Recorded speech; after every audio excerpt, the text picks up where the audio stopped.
The biggest struggle most multifamily investors face when first jumping into the business is they have no idea how getting a multifamily loan actually works. In today's video, I'm going to be breaking down every single step in order to know exactly what steps you need to take in order to get the loan approved for any sized multifamily deal. And make sure to stick with me until the end because the last step is by far the most important one that I wish I would have known about when first getting started. Now, how do I know that you can get multifamily loans? Well, I've actually done it. At the age of 28, I've signed on over $38 million worth of multifamily loans. I don't come for money. I don't have some rich uncle that's secretly funding the entire thing. I'm a regular, everyday dude that went out, learned the business and how it worked, and now I'm getting these massive multifamily loans. So I'm an active practitioner, and the last loan I just closed on a couple months ago was a $7.4 million loan for a 68-unit building that we bought. So jumping right in, the number one thing that you need to focus on is understanding how the lending landscape works in the first place. It is not like single family home lending where the lenders only care about you,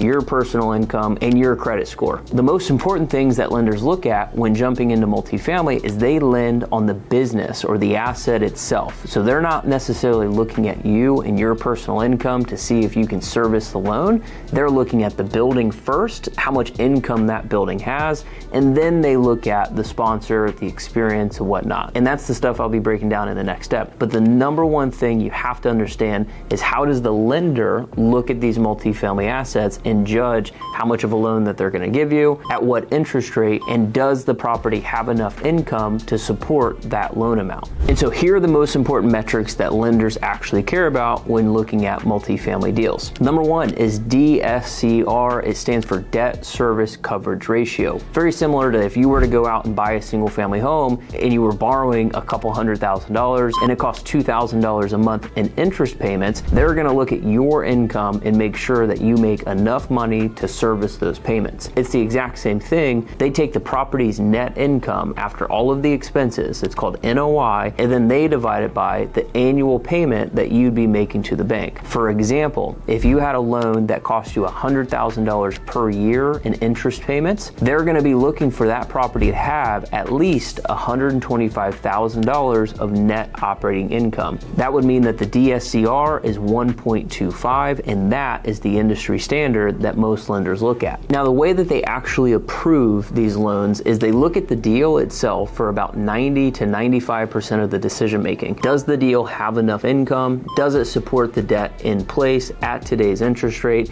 If so, then you have a very good chance of being able to get the loan. And so moving into the most important piece of this entire process of getting a multifamily deal and loan closed is having the sponsor requirements met. The second and most important part of this business is that you have access to partners or potential investors that you can bring opportunities to. That way you can actually get the loan approved. And these requirements are experience, net worth, and liquidity. Now, before you go to, well, I don't have experience, I don't have a lot of net worth, and I don't have a lot of liquidity, it's okay. Because again, the lender is lending on the asset and they're looking at the partnership as a whole versus you as an individual. So like how I've done these deals is I've had partners that helped me solve for the requirements in order to get approved on the loan. So for example, my last deal, it was a $10 million transaction. It was a $7.5 million loan. And for us to be able to get it, we had to qualify for the property level information, which it had plenty of income and it supported the loan amount. So we had no problem getting initially approved for this loan.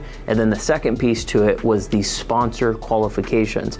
In order to hit these qualifications, we needed a $7.5 million net worth. Collectively, between all of the investors in this partnership, we needed about $750,000 of liquidity, again, collectively as a team. And then the biggest one is oftentimes experience. Who on the sponsorship team has done deals in the past? Do they have the experience of owning and managing properties of this similar size in this market? That's one of the largest barriers that most investors face when getting into this business. Because again, you're trying to go at it 100% by yourself in a loan. And in this business, it's really like almost impossible unless you come from a super rich family, and even then you still don't have the experience. So you need partners in order to do these deals. Again, 95% of the process is looking at the deal and understanding the underwriting, understanding the DSCR, making sure there's enough cash flow to service the debt. But after you hit that threshold and they say okay, then they start asking questions about What's the experience, the net worth, the liquidity, and this is the biggest piece. You have to have access to the right partners or community that you can potentially bring deals to and help work together as a team instead of going after it alone. So quick plug, if you're a serious investor, you're trying to go out and do multifamily deals right now, and you know that getting a loan for it's going to be like the hardest thing, you need to be a part of our community, the Deal Room. All you got to do is check out the links down below in the description. We meet on a weekly basis to look at deals. Having a community of investors like this that you can bring opportunities to is the exact pathway on how you're actually going to get into a deal